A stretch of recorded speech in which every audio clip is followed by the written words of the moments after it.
talked about the investment in regionalism. That's a thought that has actually come up multiple times recently on this show and in my private conversations of people investing in that thought, which I find is interesting. Like you see these, like the cool thing about this podcast is you get to see like the trends happening in real time. And one thing is regionalism. So I'm going to ask this question to you then. Emergency managers often focus on the jurisdictional boundaries of what they can operate in or the scope of what they can operate in. But regionalism, I believe, would sit outside of that. And so if you're thinking of all the groups when you're trying to create of like, what is my region? What would make up a region in your mind? What are some of those metrics of, hey, here's the scope of who I should be working with? Sure. And obviously I don't know if bias is the right word, but I just know how we do it in Virginia. And so I might speak a lot to that. But you're going to have local jurisdictions. You're going to have regional organizations that aren't state, that aren't local, that aren't even private. We've got, like the Northern Virginia Emergency Response System is a private nonprofit that helps coordinate and support preparedness for our local public safety. And so they act as a regional entity for us, but they don't report to any state agency or local government. And so you will have regional organizations that you need to build relationships with that have a role in what you're doing. And then of course your state agencies, most of them will have field staff that you need to build a relationship with. And of course, private sector, some of the big organizations we have in Northern Virginia, obviously Amazon is coming in hot and heavy down in the Arlington, Alexandria area. So they're going to be a big partner for us going forward. But your major utilities, your energy companies, your phone cell providers, that sort of thing.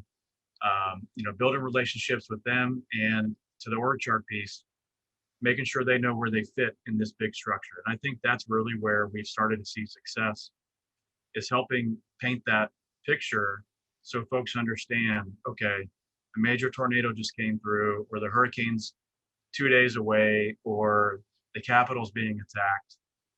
Where do I fit into this giant picture of this region that I work in or that I live in? And so being able to paint that very clearly for them helps create a good environment for a smooth response and then a smooth recovery, because everyone knows their role. Everyone knows where they fit in and when to provide information, what information to provide. But all of that work is before that tornado comes through, before that hurricane shows up, or before the Capitol's attacked. And so there's a lot of different organizations that we've really tried to work with within Northern Virginia. But I think the biggest piece is that organization, making sure everyone knows kind of where they fit in. Yeah, that's a great call out for just understanding your role and being an expert in your role. And again, going back to that whole community approach of understanding the roles of others, and so you can work really well within that spider web of complexity.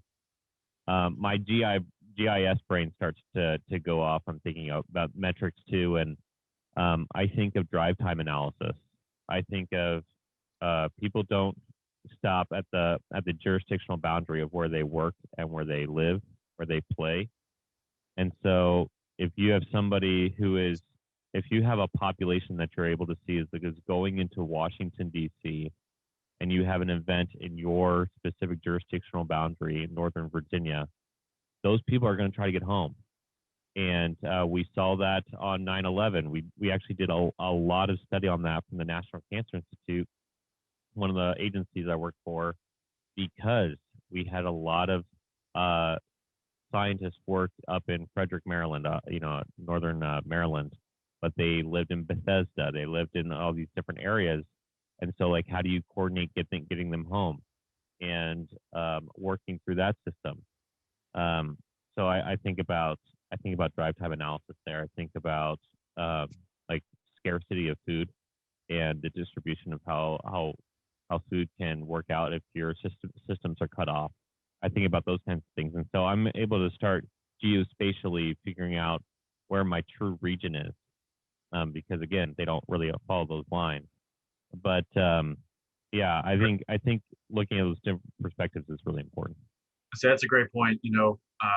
I haven't really talked about some of the projects that we do work on regionally, but more so lately, we're starting to look at those supply chains for the NCR.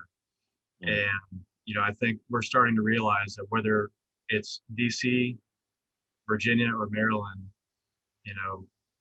the supply chain comes through all of our jurisdictions to support all of our jurisdictions. And I think, I think the food supply chain was one we were looking at not too long ago.